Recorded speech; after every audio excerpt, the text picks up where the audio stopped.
দর্শক, সাজ্জাদ কাদেরের প্রীতি এবং শুভেচ্ছা নিন। এই মুহূর্তে আপনাদের সামনে কথা বলতে এসেছি পূর্ণমাত্রার যুদ্ধে পাক ভারত, এই প্রসঙ্গটি নিয়ে এই মুহূর্তে কথা বলবো। যদিও পাকিস্তান কিংবা ভারতের পক্ষ থেকে বলা হচ্ছে না যে এখনো এটি যুদ্ধ। আসলে দু দেশের মধ্যে সংঘাত শুরু হয়ে গেছে গত 22শে এপ্রিল জম্মু কাশ্মীরের পহেলগাঁওয়ে পাকিস্তানের জঙ্গি গোষ্ঠী কর্তৃক জঙ্গি হামলার পর থেকে। এরপর দু দেশের রাষ্ট্রীয় পর্যায় থেকে আসলে সংঘাতটা শুরু হয়েছে। পাকিস্তানই মূলত প্রথম শুরু করে ভারতীয় সীমান্তে গোলাবর্ষণের মাধ্যমে 24শে এপ্রিল থেকে। 24শে এপ্রিল থেকে কন্টিনিউ গোলাবর্ষণ, ভারতের পাল্টা জবাব দিয়েছে এবং গত 6 মে অপারেশন সিঁদুর ভারত করে। 6 মে মঙ্গলবার দিবাগত মধ্যরাতে ভারত পাকিস্তানের বেছে বেছে 9টি জঙ্গি ঘাঁটি গুঁড়িয়ে দেয়। এরপর থেকে প্রতিদিনই দু দেশের মধ্যে সংঘাত চলছে, বাদ নেই, এক রাতও বাদ নেই। এবং শনিবার আরও এটি প্রবল আকার ধারণ করেছে এবং শনিবার সকাল থেকে দিনের বেলাও হামলা হচ্ছে। ভারত অপারেশন সিঁদুরের অংশ হিসেবে পাল্টা জবাব দিচ্ছে। আবার শনিবার সকাল থেকে পাকিস্তান কি শুরু করেছে? পাকিস্তান শুরু করেছে শনিবার ভোরে 3টি বিমান ঘাঁটিতে ক্ষেপণাস্ত্র হামলার জবাবে ভারত অপারেশন বুনিয়ান উল মারসুর শুরু করেছে পাকিস্তান। দেশটির পক্ষ থেকে এ দাবি করা হয়েছে। অর্থাৎ ভারত পাকিস্তান যে আসলে পূর্ণ যুদ্ধের মধ্যেই অবস্থান করছে, এটা আর আমি যতই রাগঢাক করি না কেন যে এটা যুদ্ধ নয়, আমরা এটাকে অপারেশন করছি, জঙ্গিবাদ দমনে অপারেশন করছি, কিংবা পাকিস্তান ভারতে হামলা করছে, এটাকে যুদ্ধ বলবেন না কেন? না বলবার কারণটা কি? যুদ্ধ না বলে এটাকে কি গুরুত্ব কম দেওয়া, বিশ্ববাসীর কাছে কি গুরুত্ব কম ছড়ানো যে না আমরা যুদ্ধ করছি না?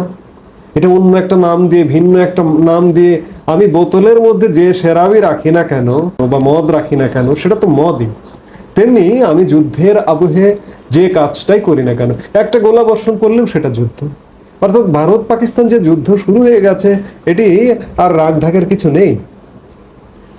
ভারত পাক সীমান্তে উত্তেজনা ও পূর্ণমাত্রার যুদ্ধের সম্ভাবনা বাড়ছে। দিল্লিতে ততই বাড়ছে তৎপরতা। সংবাদ এগুলো বলছে যুদ্ধের সম্ভাবনা নেই, যুদ্ধ শুরু হয়ে গেছে। শনিবারও সকাল থেকে একাধিক গুরুত্বপূর্ণ বৈঠক হয়ে গেল নয়াদিল্লিতে।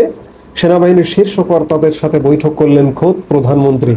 প্রতিরক্ষা মন্ত্রী রাজনাথ সিং আলাদা করে কথা বলেন সেনা সর্বাধিনায়ক অনিল চৌহানের সাথে। এদিকে দুপুরে প্রথমে chief of defence staff Anil Chauhan দেখা করেন প্রতিরক্ষা মন্ত্রী রাজনাথ সিং এর সঙ্গে। সীমান্তের পরিস্থিতি নিয়ে বিস্তারিত প্রতিরক্ষা মন্ত্রীকে জানান তিনি। এরপর খোদ প্রধানমন্ত্রী নরেন্দ্র মোদী শীর্ষ নিরাপত্তা আধিকারিকদের নিয়ে জরুরি বৈঠকে বসেন। এই বৈঠকে উপস্থিত ছিলেন 3 বাহিনীর প্রধানগণ, সেনা সর্বাধিনায়ক অনিল চৌহান, জাতীয় নিরাপত্তা উপদেষ্টা অজিত দোভাল, প্রতিরক্ষা মন্ত্রী রাজনাথ সিং সহ অন্যান্য শীর্ষ কর্মকর্তারা। বস্তুত এই মুহূর্তে ভারত ও পাকিস্তান কার্যত যুদ্ধ পরিস্থিতি চলছে। আমি খানিক আগে যেটি বললাম, আপনি যতই বলুন না কেন যে এটি যুদ্ধ নয়, সরকারিভাবে যুদ্ধ ঘোষণা না হলেও লাগাতার নির্লজ্জের মতো ভারতের ধর্মস্থান, স্কুল, কলেজ এবং নিরীহ নাগরিকদের টার্গেট করছে পাকিস্তান।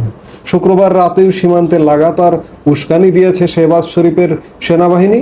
আকাশপথে অস্ত্রবাহী ড্রোন, ক্ষেপণাস্ত্র, এমনকি যুদ্ধ বিমান নিয়ে 26 এলাকায় হামলা চালানো হয়েছে। শুধুমাত্র সেনা ছাউনি বা বিমান ঘাঁটি নয়, নিশানা করা হয়েছে স্কুল, হাসপাতালের মতো অসামরিক নির্মাণকেও, যার যোগ্য জবাব দিয়েছে ভারতীয় সেনা। শুধু যে পাক হামলা রুখে দেওয়া হয়েছে তাই নয়, প্রত্যাঘাতে পাকিস্তানকে উচিত শিক্ষাও দিয়েছে ভারত। পাকিস্তান যে হামলাগুলো এখন পর্যন্ত করতে চেয়েছে ভারতে, সেই হামলাগুলো কিন্তু এখন পর্যন্ত সঠিক লক্ষ্যবস্তুতে হামলাগুলো করতে পারেনি, বাধাপ্রাপ্ত হয়েছে, বাধাগ্রস্ত হয়েছে। একটি হামলাও লক্ষ্যভেদ করতে পারেনি ভারতের। এদিকে পাকিস্তান আজকে একটা গুরুত্বপূর্ণ বৈঠকের গুঞ্জন শোনা যাচ্ছিল, যে এমন একটা বৈঠক যে বৈঠকটা থেকে সিদ্ধান্ত নেওয়া হতে পারে যে পাকিস্তান পরমাণু অস্ত্র ব্যবহার করবে কিনা, অর্থাৎ সেই ভয়ঙ্কর মরণাস্ত্র। আমাদের এই অঞ্চল পুরো ভারত পাকিস্তান অর্থাৎ ভারতীয় উপমহাদেশ, আমাদের যে বিশাল ভারতীয় উপমহাদেশ পরমাণু অস্ত্র যদি দুই দেশ ব্যবহার করে ভারত পাকিস্তান, তাহলে এক ভয়ঙ্কর পরিণতির দিকে যাবে। কোটি কোটি মানুষ মারা যাবে এবং দীর্ঘস্থায়ী পরিণামে শত কোটি মানুষও যদি মারা যায়, অবাক হওয়ার কিছু থাকবে না। পরমাণু অস্ত্র ব্যবহার নিয়ে মোটেই ভাবনা চিন্তা করছে না পাকিস্তান, এরকম কোনো পরিকল্পনা নেই তাদের। ভারতের সঙ্গে সংঘাতের আবহে এ কথা জানিয়ে দিলেন পাক প্রতিরক্ষা মন্ত্রী খালদা আসিফ। শনিবার সকালে বিভিন্ন সংবাদ মাধ্যম দাবি করেছিল, আমি খানিক আগে যেটি বললাম, যে পাকিস্তানে ন্যাশনাল কমান্ড অথরিটি এনসি এর বৈঠক বসেছে। বস্তুত পাকিস্তানের সামরিক এবং অসামরিক শীর্ষ কর্তাদের নিয়ে গঠিত এই কমিটির হাতেই রয়েছে সে দেশের পরমাণু অস্ত্র এবং দূরপাল্লার ব্যালিস্টিক ক্ষেপণাস্ত্র ব্যবহার সংক্রান্ত সিদ্ধান্ত গ্রহণের ভার। কিন্তু পরে সংবাদ সংস্থা রয়টার্সের প্রতিবেদন অনুযায়ী এক পাক সংবাদ মাধ্যমকে খোয়াজা জানিয়ে দেন যে ন্যাশনাল কমান্ড অথরিটির কোনো বৈঠক হয়নি, এরকম কোনো বৈঠক হওয়ার কথাও নেই। সেই সূত্রেই পাক প্রতিরক্ষা মন্ত্রী পরমাণু অস্ত্রের ব্যবহারের সম্ভাবনা উড়িয়ে দিয়েছেন।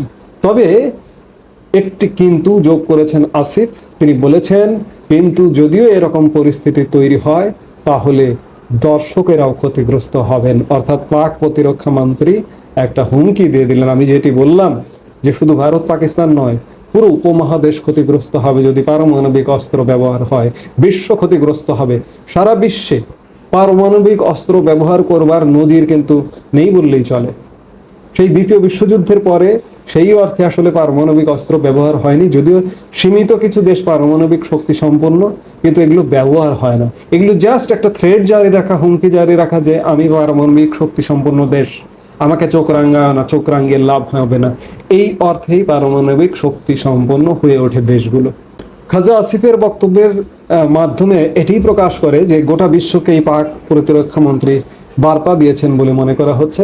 খোয়াজা বলেন, ভারত কি পরিস্থিতি তৈরি করে তার উপর ভিত্তি করে আমরা যাবতীয় সিদ্ধান্ত নেব। প্রসঙ্গত পাকিস্তানের এনসিএর নেতৃত্বে রয়েছেন সেদেশের প্রধানমন্ত্রী শাহবাজ শরীফ। তিনি এই বৈঠক ডেকেছেন বলে প্রাথমিকভাবে পাক সেনা সূত্রে জানা গিয়েছিল, কিন্তু পরে সেই দাবি নস্যাৎ করেছেন খোয়াজা। পাকিস্তানের এনসিএ শাহবাজ ছাড়াও রয়েছেন তার নিরাপত্তা উপদেষ্টা, মন্ত্রিসভার 5 গুরুত্বপূর্ণ সদস্য অর্থাৎ অর্থমন্ত্রী, বিদেশমন্ত্রী, প্রতিরক্ষা মন্ত্রী, স্বরাষ্ট্রমন্ত্রী এবং শিল্প ও প্রতিরক্ষা উৎপাদন সংক্রান্ত মন্ত্রী, সশস্ত্র বাহিনীর 3 বাহিনীর প্রধান। এছাড়া রয়েছে পাক সশস্ত্র বাহিনীর জয়েন্ট চিফস অফ স্টাফস কমিটির চেয়ারম্যান, স্ট্র্যাটেজিক প্ল্যান্স ডিভিশনের প্রধান এবং পাক সামরিক গোয়েন্দা সংস্থা আইএসআই এর ডিরেক্টর। অর্থাৎ এই গুরুত্বপূর্ণ বৈঠকটি হওয়ার কথা ছিল। আদৌ আসলে বৈঠকটি হয়েছে কিনা পাক প্রতিরক্ষা মন্ত্রী তো অস্বীকার করছেন যে এমন কোনো বৈঠকের কোনো কথা ছিল না বা এমন কোনো বৈঠক হয়নি। আমরা এই উপমহাদেশবাসী হিসেবে আমরা চাইব যে এই আত্মঘাতী কর্ম যদি পাকিস্তান করে বসে, পারমাণবিক অস্ত্র যদি ব্যবহার করে, পাকিস্তান নিজেও ক্ষতিগ্রস্ত হবে। ভারতকে ক্ষতি করবার জন্য যদি করে, ভারত ক্ষতিগ্রস্ত হবে। আবার ভারতও যদি পাল্টা ব্যবহার করে, পাকিস্তান ক্ষতিগ্রস্ত হবে।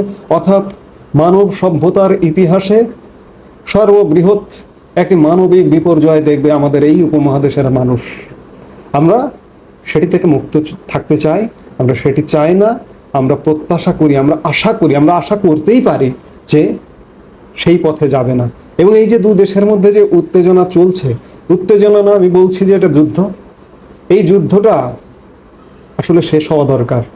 এই যুদ্ধের রেশ সারা উপমহাদেশ জুড়ে পড়বে, সারা দক্ষিণ এশিয়া জুড়ে পড়বে, এমনকি দক্ষিণ এশিয়ার বাইরেরও আমাদের যে নিকট প্রতিবেশী দেশ বা আমাদের এই যে দক্ষিণ পূর্ব এশিয়ার যে দেশগুলো আছে, সবাই এই প্রভাবে প্রভাবিত হবে।